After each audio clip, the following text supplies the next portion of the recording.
Dear students, today our topic is one more interested topic. Chapter in your syllabus, in your book is combustion and flame.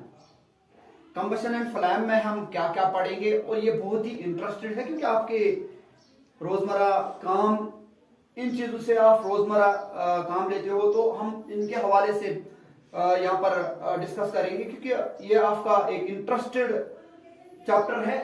First of all कि मैं आपको introduce करना चाहता हूं कि इस chapter में हम क्या क्या पढ़ने जा रहे हैं। इसमें हम पढ़ने जाएंगे कंबशन एंड इट्स टाइप्स और उसके बाद fire types and ways to extinguish them. इसके बाद हम इसमें पढ़ेंगे flame mechanism and its types. इसके बाद जब हम पढ़ेंगे इसमें fuel and its efficiency, harmful products released on burning of fuel and impact. इसमें एक एक्सपेरिमेंट हम करने जा रहे हैं। इसमें एक एक्सपेरिमेंट भी हमें आता है, वो भी हमें करनी है। पाउडर्ड हाइड्रोकार्बन्स रैपिड कंबशन उसमें कैसे हो जाती है। और यहां पर हमें चैप्टर है combustion and flame. Combustion and flame तो कंबशन में हमें पहले कंबशन एंड इट्स टाइप्स के जाना होगा, लेकिन इससे पहले मैं आपको यहाँ पर मैंने लिख कर दे रखा है कि combustion is a chemical reaction. जो ये कंबशन यहाँ पर है ये एक केमिकल रिएक्शन है। केमिकल रिएक्शन है in which a substance reacts with oxygen.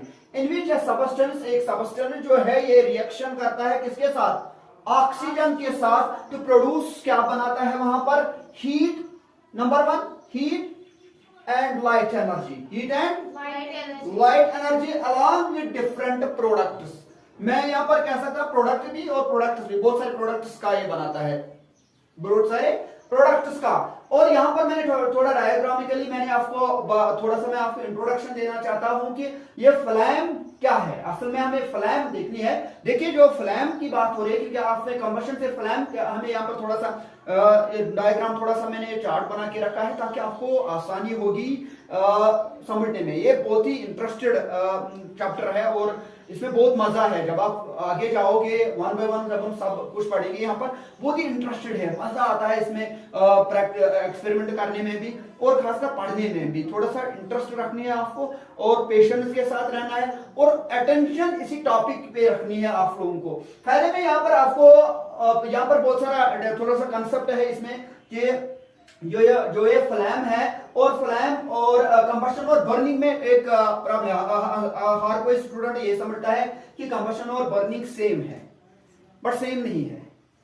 Combustion and burning जो है ये थोड़ा सा डिफरेंट है। हम यहाँ पर कहेंगे जो बर्निंग है, बर्निंग जो है जहां पर फ्लेम होगी, ये जो है मैंने यहाँ पर थोड़ा सा एक मोमबत्ती यहाँ पर रखी है और मैंने यहाँ पर इसलिए रखा है कि जो इसकी फ्लेम है तो जब ये जल जाती है, जब इसमें फ्लेम आएगी दैट टाइम हम कहेंगे ये बर्निंग हो रही है। क्या हो रही है?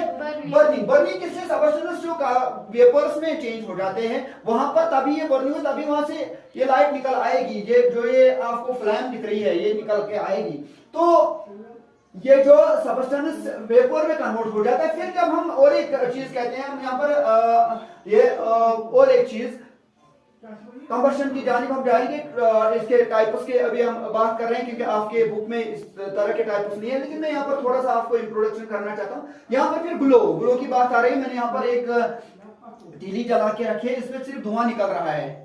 जब ये चीज विदाउट फ्लेम, जब कोई चीज होगी ग्लो होगी, विदाउट फ्लेम वो ग्लो हो जाएगी, उसको उस मेथड को हम कहते हैं स्मोल्डरिंग। क्या कहते हैं? स्मोल्डरिंग। बट यहाँ पर याद रखना कि ये जो ग्लो होता है वो फ्लेमलेस होता है। फ्लेमलेस कंबशन है, फ्लेमलेस फॉर्म ऑफ कंबशन है, फ्लेमलेस फॉर्म ऑफ कंबशन है। और इसको मैंने थोड़ा यहाँ पर लिखकर भी रखा है जो जब लाइट एनर्जी किस ग्लो की शक्ल में होती है तो उसको हम स्मोल्डरिंग कहते हैं। थोड़ा सा मैंने आपको यहाँ पर इस हवाले से बताया है कि थोड़ा सा कि हम फिर ये कहेंगे ये टाइप्स है किसके? कंबशन के। किसके? कंबशन के। These two types. एक तरफ हम इनको कहते हैं कि फ्लेमलेस जब होगी वो स्मोल्डरिंग है, दूसरी तरफ जब हम कहेंगे जिसमें फ्लेम होगी वो बर्निंग है। वो बर्निंग। अब ये क्लियर हो चुका कंसेप्ट यहाँ आपका, क्योंकि बर्निंग और कंबशन में आपको फर्क यहाँ पर दिख रही है। नाउ तो आगे आगे हम इस लेसन की जानिब जाएंगे और कंटिन्यूअसली सीरीज पे ये लेसन, ये चैप्टर हम आपको यहाँ पर बताएंगे और आपके सामने हम यहाँ पर डिस्कस करेंगे और आहिस्ता आहिस्ता जो जितने भी ये प्रैक्टिकल इसमें है वो भी आपको आएंगे। पहले आपको ये कंसेप्ट क्लियर करने हैं हमें इस लेसन में क्या क्या है और हमें पढ़ना कौन सा लेसन है, इसके हवाले से आपको प्रिपरेशन होनी चाहिए और तभी हम लेसन के अंदर जाएंगे, तभी एक चैप्टर के अंदर जाएंगे। एनसीईआरटी ने जो दिया है इसमें उसकी जानिब हमें जाना है और आपकी लेसन फिर क्लियरली आपके ब्रेन में जाएगी और इंशाल्लाह आप इसको स्टेप बाय स्टेप पिकअप करोगे तो हमारे रिजल्ट अच्छे निकल कर आएंगे और डे बाय डे आपको अंडरस्टैंडिंग अच्छी हो जाएगी। जहां कहीं पर कोई कंफ्यूजन होगा उस वक्त हाथ रेज करना, अपना बाजू जो है वो रेज करना, तो अपना क्वेश्चन लास्ट में आप बता सकते हो कि हमें कहीं पर समझ नहीं आया, क्योंकि मैं रिपीट इसको अगेन भी करने की कोशिश करूंगा और अपने लेवल से आपको अंडरस्टैंड करने की कोशिश करूंगा। लेकिन पहले आपको ये समझना है कि हम किस चैप्टर की जानिब जा रहे हैं। ओके इस आप इसे नोट करके भी रखिए, क्योंकि हमने यहाँ तक पढ़ा था कि बर्निंग के हवाले से हमने पढ़ा था, स्मोल्डरिंग के हवाले से पढ़ा था, ग्लोइंग आपको अब समझ आ चुका है और आपको अब फ्लैम भी समझ आ चुका है। अब हम पढ़ेंगे अदर टाइप्स ऑफ कंबशन जो अदर टाइप्स ऑफ कंबशन आपके बुक के हिसाब से है वो है rapid combustion, spontaneous combustion and explosive combustion. लेकिन यहाँ पर आपको ये अंडरस्टैंड करने हैं कि जो ये रैपिड कंबशन है ये कैसे हो जाती है। यहाँ पर मैंने थोड़ा सा यहाँ पर नोट करके भी रखा है, combustible substance rapidly reacts that means speedly, जल्दी उनमें आग लग जाती है, जल्दी रैपिडली आग लग जाती है विद ऑक्सीजन, जब इनके साथ ऑक्सीजन मिलता है टू प्रोड्यूस प्रोडक्ट्स, बहुत सारे प्रोडक्ट्स वहां पर निकल कर आ जाते हैं, हीट एंड लाइट एनर्जी वहां से निकल कर आती है when ignited with external source. अब यहाँ पर एक्सटर्नल सोर्स के हिसाब से आपके घरों में, सबों के घरों में है ना एलपीजी, है कि नहीं? देखिए कितना मजेदार ये बहुत ही अच्छा लेसन है कंबशन एंड फ्लेम। और यहाँ पर लीजिए मैंने इसकी मिसाल भी यहाँ पर लिख कर रखी है, एलपीजी जो आपके घरों में है, जिस पर आप वो किचन में काम लाते हो, आप कुछ पकाते हो वहां पर, तो उस पे एक्सटर्नल जब एक्सटर्नल कोई चीज उन पे लगाई जाए, एक्सटर्नल सोर्स से वो जलाया जाए, दैट मीन्स कि आप वो माचिस की तीली होती है ना, तो वो ही एक्सटर्नल सोर्स है, उसी से जलाई जाए। इसी तरह बहुत सारी चीजें हैं, तो इसको कहते हैं रैपिड कंबशन, जल्दी आग लग जाना लेकिन एक्सटर्नल सोर्स से, एक्सटर्नल सोर्स अपने सोर्स से नहीं, किसी और सोर्स से जलने वाली चीज। यहां पर याद रखना, यहां पर हमने कहा कि ये जो रैपिड कंबशन है इसमें हीट और लाइट एनर्जी की बात आ रही है जब इंक्लूड एक्सटर्नल सोर्स से, और दूसरा है स्पॉन्टेनियस कंबशन। स्पॉन्टेनियस कंबशन, आपको मेरी बात समझ आ रही है सभी बच्चों को? तो स्पॉन्टेनियस कंबशन की हम बात कर रहे हैं। जब इसकी टर्म देखें तो combustible substance shows combustion on its own without any external source. यहां पर एक्सटर्नल सोर्स ने काम की थी, लेकिन यहां पर एक्सटर्नल सोर्स यानी एक्सटर्नल सोर्स के बगैर आग लग जाती है, अचानक आग लग जाती है। हम कहते हैं यार ये हुआ क्या, इस कमरे में ऐसे ही आग क्यों लगी है, फलानी जगह पे ऐसी आग क्यों लगी है? इसको स्पॉन्टेनियस कंबशन कहते हैं, अचानक आग नमूदार हो जाना। तो एक्सटर्नल सोर्स यहां पर विदाउट एक्सटर्नल सोर्स है, कोई एक्सटर्नल सोर्स नहीं होती है इग्निट करने के लिए। फॉर एग्जांपल आपके बहुत सारे जब आपने मेटल्स पढ़े हैं, मेटल्स में सोडियम है, पोटेशियम है, लिथियम है, मेटल्स में आपने वो पढ़े हैं जो उनके अपने रूम टेम्परेचर में भी उनको कभी कभार आग लग जाती है, फिर उनको डिफरेंट यूटेंसिल्स में डिफरेंट चीजों में रखा जाता है जहां पर उनको आग ना लग जाए। अचानक ऑटोमेटिकली ये बर्स्ट हो जाती है और ऑटोमेटिकली ये फायर कैच कर लेते हैं और अचानक वहां पर आग नमूदार होता है। खासकर आपके सामने सिंपल सी मिसाल एक है, फॉरेस्ट फायर्स, जंगल जो है उनमें आग लग जाती है, फिर इंफॉर्मेशन मिल जाती है यार इतनी आग लगी वहां पर, वो तो बुझ ही नहीं रहा है अचानक। दैट मींस कि इनको अपने ही टेम्परेचर में रखो तब भी इनका खतरा होता है कि स्पॉन्टेनियस कंबशन होने का। इसको स्पॉन्टेनियस कंबशन कहते हैं, इसमें कोई एक्सटर्नल फोर्स की जरूरत नहीं पड़ती है। और फिर और एक है third is explosive combustion. Explosive, जब इस एक्सप्लोसिव कंबशन में क्या है, combustible substance rapidly reacts with oxygen. यहां पर ये रैपिडली रिएक्शन करता है किसके साथ, ऑक्सीजन के साथ, टू प्रोड्यूस प्रोडक्ट्स। इसमें कुछ प्रोडक्ट्स निकल कर आते हैं, हीट लाइट एनर्जी, एंड वहां पर हीट एंड लाइट एनर्जी थी बाकी में, लेकिन यहां पर साउंड एनर्जी भी, विस्फोट भी हो जाता है, ट्रैक टड़क हो जाता है with ignited with external source. और जब इसको भी एक्सटर्नल सोर्स से इग्निट किया जाएगा, एक्सटर्नल सोर्स पे ही इसको जलाया जाएगा। आप कहोगे, मैं एक सिंपल सी मिसाल आपको देता हूं। जब ईद होती है, दिवाली होती है, पटाखे आप लोग फोड़ते हो। अक्सर आप जैसे स्टूडेंट, आपके एज के स्टूडेंट पटाखे लाते हैं, उनको फोड़ते हैं, तो वहां पर क्या निकल कर आता है? वहां पर हीट भी निकल के आती है, लाइट भी निकल के आता है और साउंड भी निकल कर आती है। साउंड के लिए ही आप जलाते हो ना उनको, साउंड के लिए, दूसरे को डराने के लिए, और वहां पर वही टड़क टड़क हो जाता है। दैट मींस ये एक्सप्लोसिव कंबशन है। फायर क्रैकर्स जो होते हैं उनको फायर क्रैकर्स आप लोग कहते हो, तो ये एक्सप्लोसिव कंबशन है, एक्सप्लोसिव कंबशन है। इस यहां तक जितना भी हमने पढ़ा है, जितना भी यहां तक हमने थोड़ा सा इंट्रोडक्शन इसको दिया है, इस इंट्रोडक्शन के हिसाब से हम वहां यहां से दो सेंटेंसेस निकल कर आते हैं, दो मेन सेंटेंसेस निकलकर। इसलिए मैंने कहा आपको नोटबुक पर ये नोट करके रखना, क्योंकि यह आपके काम आएंगे जब हम इस पे चैप्टर के आगे जाएंगे, ये आपको बहुत ज्यादा काम आएंगे। तो यहां पर दो लाइन निकल कर आते हैं। All burning is type of combustion.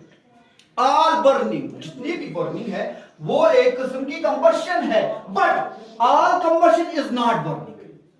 हर कोई कंबशन बर्निंग नहीं है। जैसे हमने पहले बताया आपको, ग्लो के वक्त, स्मोल्डरिंग के वक्त, फ्लैम और बर्निंग के वक्त, वहां पर मैंने आपको थोड़ा सा डायग्रामिकली थोड़ा सा बताया भी। होप कि आप अंडरस्टैंड कर रहे होंगे, ये सारे अंडरस्टैंड सब कर रहे हो।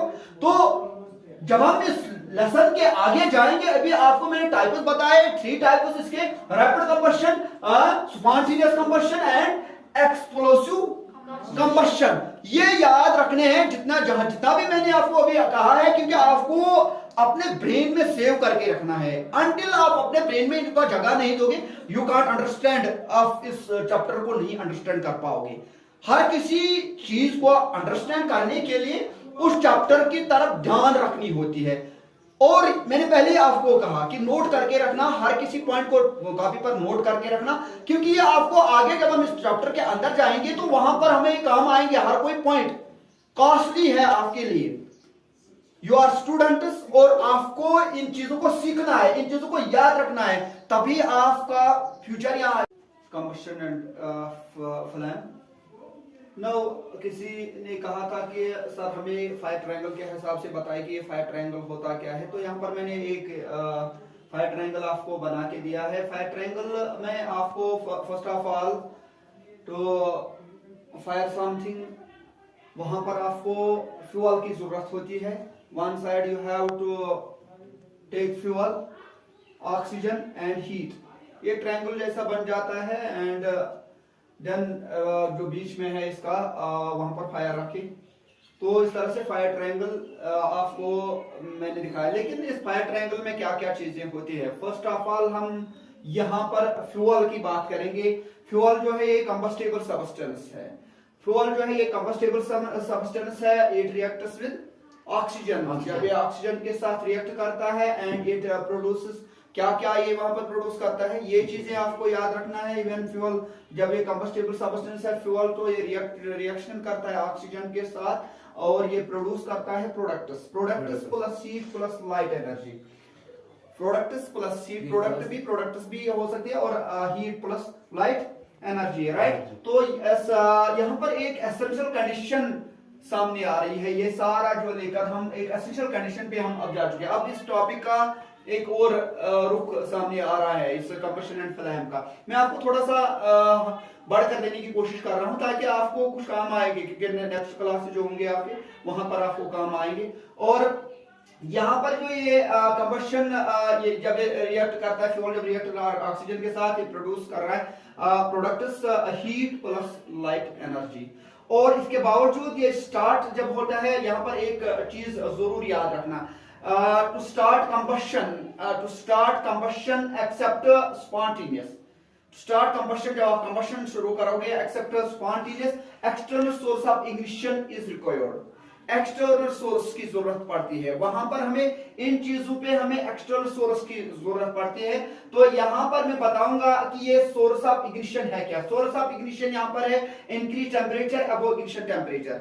आपको मैं एक मिसाल यहां पर देना चाहता हूं कि जब आप कभी कभार कोई चीज जलाते हो तो उस पर आप मिसाल के तौर पर आपने क्या किया, आपने पेपर एक लिया, इस पेपर को आपने जलाया, नीचे से आग दिया, लेकिन आपको इस आग देने के लिए एक माचिस की तीली की जरूरत पड़ती है, माचिस की जरूरत पड़ती है। देन आप उसको वन टाइम क्या देते हो, आग देते हो, तो ये एंड तक जल जाता है। समझ आ रहा है? तो इस जो है एक्स्ट्रा आप इस पर आग देते हो दैट मीन्स कि वहां पर हीट और प्रोड्यूस हो जाए, दैट मीन्स उसी को कहते हैं इग्निशन टेम्परेचर। ठीक है, नाउ वी विल गो, हम थोड़ा नीचे जाएंगे तो हम आपको यहाँ पर ये चीजें याद रखने की, ये हीट और इस हीट में क्या फर्क है ये भी मैं बताऊंगा यहाँ पर। लेकिन थोड़ा सा आपको मैंने यहाँ पर बताया कि जब कंबस्टेबल सब्सटेंस जब रिएक्ट करता है ऑक्सीजन के साथ, आफ्टर दैट ये प्रोड्यूस करता है products plus heat plus light energy. और इसके बावजूद आपको मैं अब थोड़ा सा यहाँ पर क्वेश्चन रेज हो जाता है कि इग्निशन टेम्परेचर है क्या, ignition temperature minimum temperature above ignition temperature. ठीक, okay.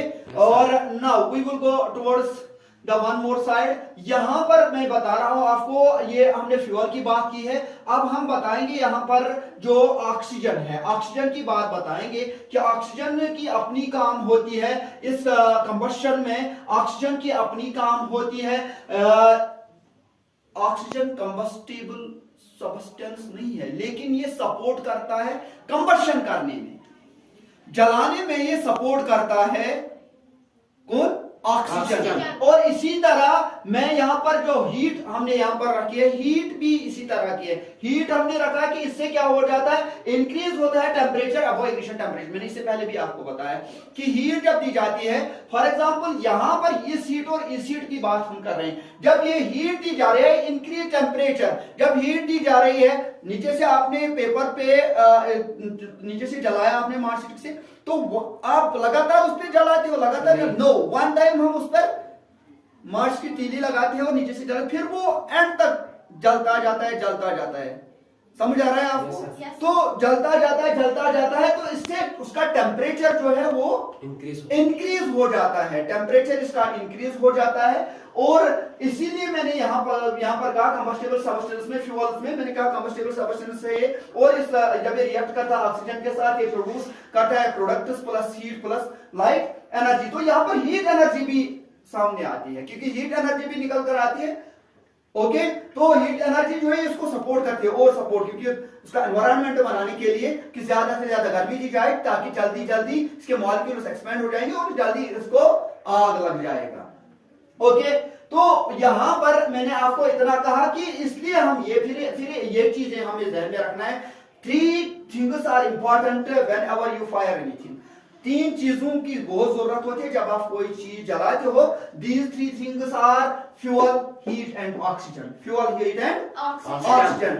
Remember my dear students, remember here, अगर इन 3 चीजों में से कोई चीज वहां पर नहीं होगी, इन 3 थिंग्स में से कोई चीज वहां पर नहीं होगी, क्या कुछ हो जाएगा, क्या कोई चीज जल पाएगी?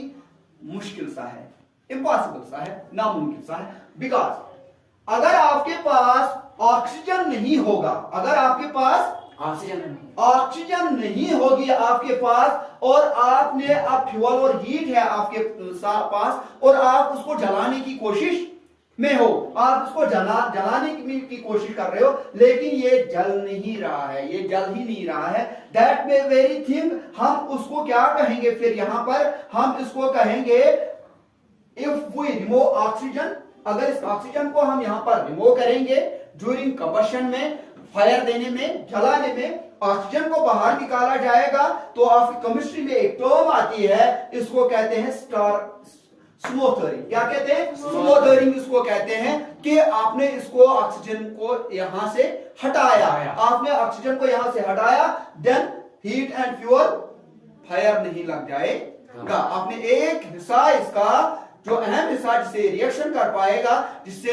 ये फैल पाएगा, वो आपने इसमें से निकाला, तो automatically it will stop. Then we go towards the heat. अगर आपने हीट को ही अब कम किया है, अगर आपने हीट को ही अब इफ लोअर डाउन हीट, अगर आपने लोअर डाउन किया, क्या हीट को अगर आपने लोअर डाउन किया, तो we call it cooling, we call it cooling, क्योंकि इसका जो इंक्रीजिंग टेम्परेचर है वो नीचे जाएगी उसकी लेवल, तो वहां पर भी हीट जब बाहर निकाल जाए तो वहां पर भी आग के कम चांसेस है। और ऑटोमेटिकली अगर हम फ्यूल की बात करेंगे, फ्यूल नहीं होगी तो कहां क्या जलाना है, फिर क्या है वहां पर जो जलने के लिए है, that means that we can say starvation, starvation जिसको आप कहते हो।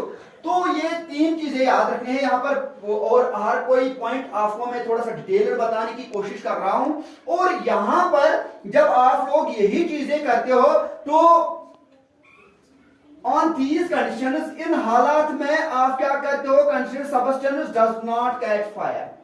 जब इन तीनों में से कोई कंडीशन बन जाएगी तो वहां पर उस सब्सटेंस पे आग नहीं लग पाएगा। नाउ वन मोर, मैं यहां पर फ्यूल ले रहा हूं, हीट ले रहा हूं और ऑक्सीजन ले रहा हूं, ओके। और इन पे आग लग जाता है, पेपर लिया मैंने, उस पे continuously continuously continuously continuously continuously आग लग गई, आग लग गई, आग लग गई। कहते हैं ना, एक बीच में एक शॉट बता रहा हूं, फिल्म का एक शॉट, कहते हैं ना वहां पर वो फिल्म है हिंदी एक फिल्म आ रही है और उसमें वो शायद वो विलन आजकल नहीं है फिल्म में, वो कह रहे हैं वहां पर तो शायद ये कह रहे हैं कि रानी यहाँ पर तो हर कोई दिल जले हैं, ये तो दिल जलों की काम है, जलाया जा रहा है, जलाया जा रहा है, जलाया जा रहा है। और यहाँ पर यही काम है इसकी, यहाँ पर तो हर कोई दिल जले ही है, हर किसी चीज को जलाया ही जा रहा है। तो फ्यूल है, ऑक्सीजन है, हीट है, जलता जाएगा जलता जाएगा। वो पेपर का, मैं फिर से पेपर की बात कर रहा हूँ, पेपर जलता जाएगा जलता जाएगा जलता जाएगा। जब ये चलता है कंटिन्यूअसली तो केमिस्ट्री इसको कहते हैं चेन रिएक्शन। क्या कहते हैं? Chain reaction. कंटिन्यूअसली कंटिन्यूअसली ये जलता जा रहा है। जब कंटिन्यूअसली कोई चीज बर्न हो जाएगी और उसको चेन रिएक्शन कहते हैं। मैंने यहां पर मिसाल आपको दी पेपर की, वो कंटिन्यूअसली जल पाएगा तो दैट मींस हम उसको चेन रिएक्शन कहते हैं। इस प्रोसेस को हम सेल्फ सस्टेनिंग प्रोसेस भी कहते हैं। सेल्फ सस्टेनिंग, खुद ब खुद अपने आप को सस्टेन करना, और इसको सेल्फ सस्टेनिंग प्रोसेस भी कहते हैं। नाउ माय डियर स्टूडेंट्स, यहां पर कुछ चीजों का बहुत जरूरी याद रखना है। इस छोटे से फायर ट्रायंगल में कुछ चीजें बहुत जरूरी है आपको याद रखने, बिकॉज कि नेक्स्ट क्लासेस में, क्योंकि आपका क्लास चल रहा है और नेक्स्ट यही चीजें आपके ज्यादा काम आएंगे। कौन सी चीजें? खासकर मैंने यहां पर कहा स्टारवेशन, स्मोथिंग एंड कूलिंग, ये तीन चीजें याद रखना। मैंने कहा if we remove oxygen, if we remove oxygen then it is called smothering, then it is called smothering. If we remove oxygen, यहां पर अगर मैंने ऑक्सीजन निकाला then it is called smothering. One more thing is here, if we remove or if we lower down heat temperature, if we lower down heat, then we call it cooling, we call it cooling. One more is if we remove fuel or any combustible substance, if we remove it, then we can say it is starvation. It is starvation. Is it okay? Is it okay? Everyone understands it? Now, यहां पर एक question मैं आपके सामने रख रहा हूं, क्या कंबशन जो है क्या ये लिविंग है कि नॉन लिविंग है? मुझे इसका आंसर चाहिए। होप आपने अभी तक इस टॉपिक को समझा होगा। अगर इस टॉपिक को आपने समझा देन आपको इस क्वेश्चन का आंसर बताना है। और अगर है लिविंग, अगर लिविंग थिंग है ये, तो उसकी वजह मुझे चाहिए, एक्सप्लेन मुझे करना है। अगर नॉन लिविंग है तो क्यों नॉन लिविंग है? देखिए मैं कुछ चीजें बता रहा हूं यहां पर भी प्रोडक्ट्स की बात आ रही है, यहां पर भी क्या हो रहा है? फायर कंज्यूमर्स ऑक्सीजन, हम भी ऑक्सीजन लेते हैं, फायर को भी, आपको भी ऑक्सीजन की जरूरत है, हमको भी ऑक्सीजन की जरूरत है, फायर को भी ऑक्सीजन की जरूरत है। इट रिप्रोड्यूस में ये प्रोडक्ट बनाता है, हम भी रिप्रोडक्शन करते हैं कि नहीं? yes, जन्म लेते हैं ना, जन्म देते, तो ये भी रिप्रोडक्शन करता है। कितने हुए? 2। एंड और यहां पर इट डाइज, ये बर्न हो जाता है, इट डाइज। हम भी मर जाते हैं ना, जन्म के बाद मर जाते हैं। अब आपको बताना है क्या ये लिविंग है कि नॉन लिविंग है। चलिए अब मैं ही इसका आंसर बताऊंगा। कोई कह रहे हाथ ऊपर करके, कुछ कह रहे कि लिविंग है, कुछ कह रहे कि नॉन लिविंग है, लेकिन मैं कहूंगा इट इज नॉट लिविंग। आप बताओगे सर, आपने अभी तो कहा इसमें भी वो चीजें हैं, ऑक्सीजन ये भी लेता है, हम भी लेते हैं, रिप्रोड्यूस ये भी करता है, हम भी करते हैं, इसकी भी डेथ हो जाती है, हमारी भी डेथ हो जाती है, फिर ये नॉन लिविंग का ऐसे हुआ, ये भी मूव करता है, ऑक्सीजन जो गैसेज जो होते हैं वो मूव करते हैं, ये भी मूव करता है, हम भी मूव करते हैं। इसकी क्वालिटीज और हमारी क्वालिटीज लगभग सेम है। सर फिर इसको आप लिविंग क्यों नहीं कहते हो? देखो माय डियर स्टूडेंट्स, यहां पर एक चीज याद रखनी बहुत जरूरी है। ये जो है लिविंग थिंग याद रखने के लिए बहुत जरूरी एक चीज है। आप में से कोई बताएगा क्या है? वो क्या है? शायद आपका ध्यान अभी नहीं है उसकी तरफ। वो है सेल्स। सेल्स इसमें नहीं है। कहां पर है इसके सेल्स? जरा बताइए, है कहीं पर? नो। लेकिन हम में सेल्स है, हम रिजेनरेट करते हैं, हम में सेल्स हैं, लेकिन इसमें सेल्स नहीं है। इसमें क्या है? इसमें केमिकल रिएक्शन है, केमिकल रिएक्शन। इसमें केमिकल रिएक्शन हो जाती है, इसमें सेल्स नहीं है। इन्हीं बिना पे इनको हम कहते हैं नॉन लिविंग। क्या कहते हैं? Non living. हम इसको इसीलिए कहते हैं क्योंकि इसमें केमिकल रिएक्शन हो रही है और हमें सेल्स हैं। जो लिविंग है उनमें सेल्स होते हैं। होप आपको इस क्वेश्चन का आंसर मिल चुका होगा और अब आप सेटिस्फाई हो चुके हो।